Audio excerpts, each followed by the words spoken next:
Howdy, howdy, peoples. I'm GameCube Guy 7, and I'm here with KORY Roberts, who is a herpetologist, and we're going to talk about some snakes here today. So, KORY, why are snakes valuable to the environment? Well, snakes do a lot of very valuable things for the environment. They play a very important part. A lot of them eat rodents, and a lot of rodents can carry disease.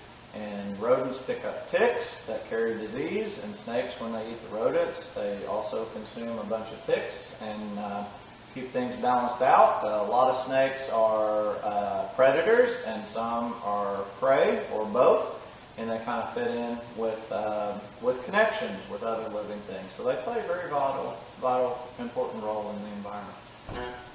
And are venomous snakes mean or evil? Well, I think that says more about us than it does the snakes. The snakes are just out there trying to survive and find their food. Venom is a way that some snakes acquire their food. It's a very effective way of, if you can strike your food and inject venom and then pull back from it, you don't have to kind of wrestle with it as much. There's not as much danger of being injured. So, I think when we say, is that a good snake or a bad snake, it's really saying something about us. It's not saying something about the snakes. The snakes are just trying to do what they can to survive, get their next meal, and venom's the way they do that. Some snakes do that. And why don't snakes have any arms or legs? Okay, so the strongest evidence from fossil record and from their ancestry is that the ancestors of today's snakes began, for one reason or another, protection or finding food, to spend more and more time underground. If you have arms or legs sticking out and you're trying to crawl through this tight little tunnel underground, they get in the way. So over generation and time, the legs got reduced.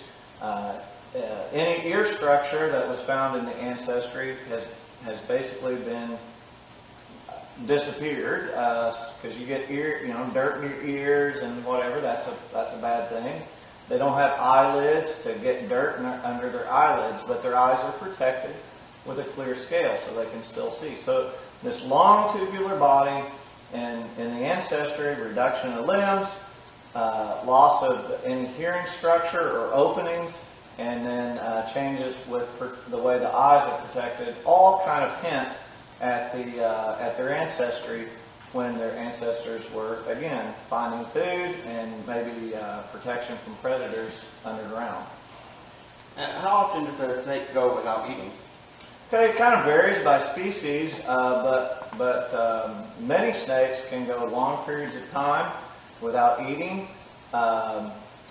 Some of the ones that I keep in captivity, commonly I just feed once every 2 or 3 weeks, and they stay very healthy and stay in good body shape with that. I know in the wild, a timber rattlesnake can survive an entire year on about 1 or 2 meals a year. Survival.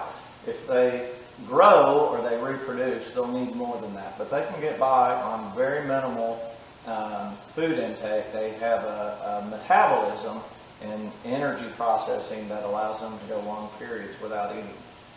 Right. And why do snakes have to curl up and things and kind of coil up? Okay, sometimes that's to rest. Sometimes that's to hide away.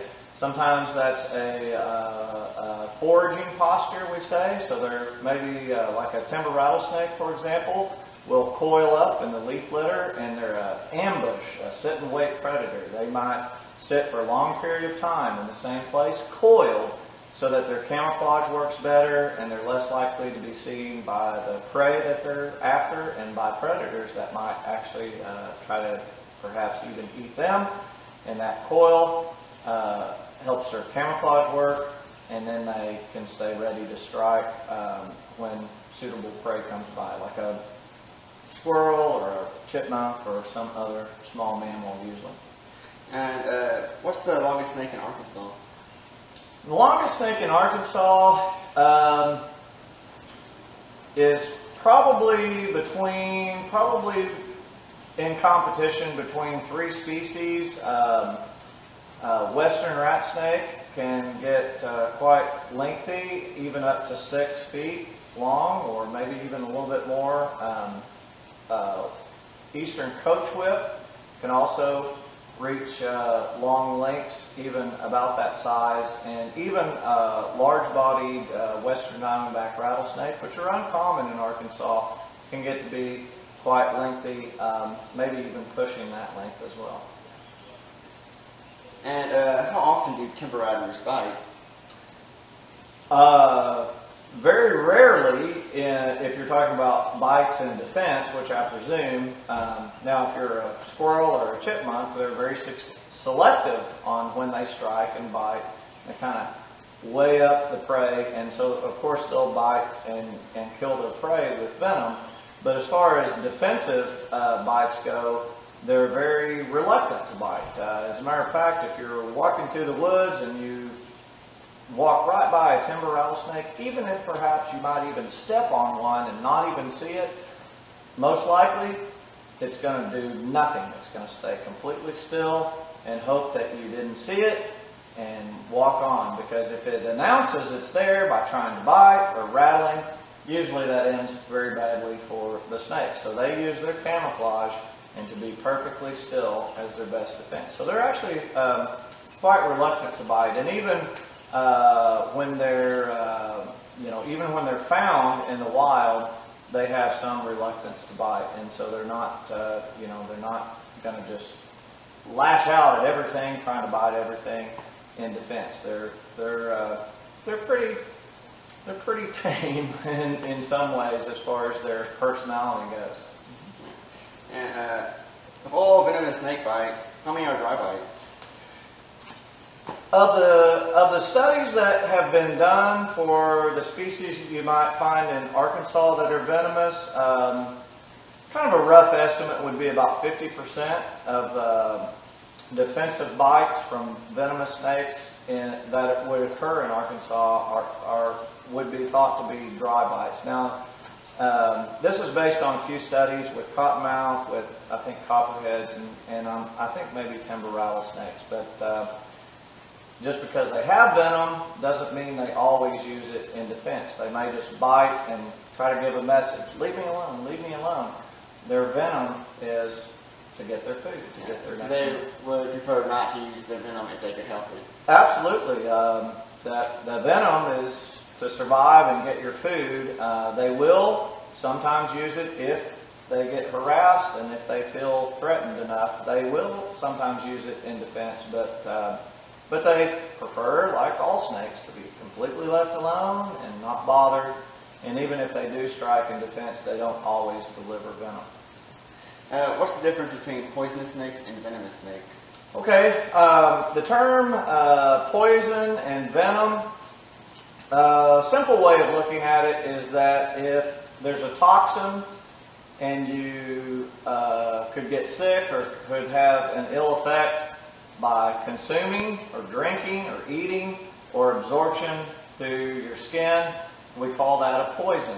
If the toxin is delivered by either fangs with snakes or maybe a stinger with insects, the term is venom. And they actually do have some different chemical action as well as to how they work physiologically. But that's probably the simplest way to think about it, is just how that toxin is delivered. What would be the best way to defend or prevent yourself from being bit? Just, I wouldn't want anyone to not go out and enjoy nature because of a fear of snakes. They should go out, they should enjoy nature. It's a good idea to try to stay on established trails, watch where you put your hands and feet, and go out and don't be afraid of snakes, which are going to be in the environment. Just be careful, watch what you're doing, be aware of your surroundings. And the more people learn about snakes, I think the less afraid they are of them. So the more you learn about it, the more comfortable you might be even being in an environment where they occur. Is it okay to kill snakes? In Arkansas, unless a snake is posing an immediate threat to either you or maybe a pet, it is illegal to kill snakes in Arkansas. They're a non-game animal, and technically it's illegal to kill them. And do snakes chase people? Not in my experience. I've heard a lot of stories of, for example, cottonmouth chasing people down, and I have other scientists that I talk to regularly about their experiences and studies. Lots and lots of exposure and lots of times that they're working with cottonmouth, and there's just not evidence that they are going to chase after someone and try to bite them on their ankle. I think sometimes cottonmouth can be maybe just a little bit lazy about things, so you might encounter one and it might not immediately just crawl off. It might kind of stay put, and if you're between it and the water, it could actually crawl trying to get back in the water to escape. And I think people sometimes just misunderstand what the situation is, and misunderstand that it might be chasing them when really it's just trying to get back to the water. So in a way, it's like what did the snake mean before, or the snake was being mean and wanted to bite me. Yeah, so if people tell me stories about mean snakes they find and how they were, all, biting and striking and all upset and all horrible and attacking them, I usually actually ask those people if it acted like that before or after they started beating it with a stick. All right. Thank you, and that's all the questions. So now we're going to move on to the temper rattler.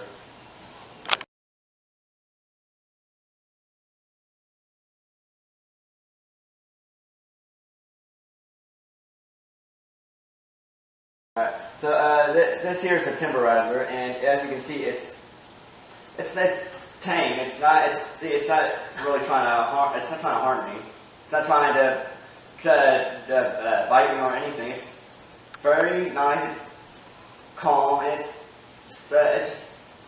just pretty much just an animal that just has an instinct to survive and doesn't want to hurt anyone. So it's a very beautiful creature, and it doesn't want to hurt anyone. It just wants to survive and have food. So and hopefully this video helps build up the respect for these snakes and helps bring up their awareness. So I would like to thank KORY for being here and helping us with the snake, and I'd also like to thank Kelly Mulholland for being the cameraman, and I'll thank you all so much for watching, and I'll see you all in the next video.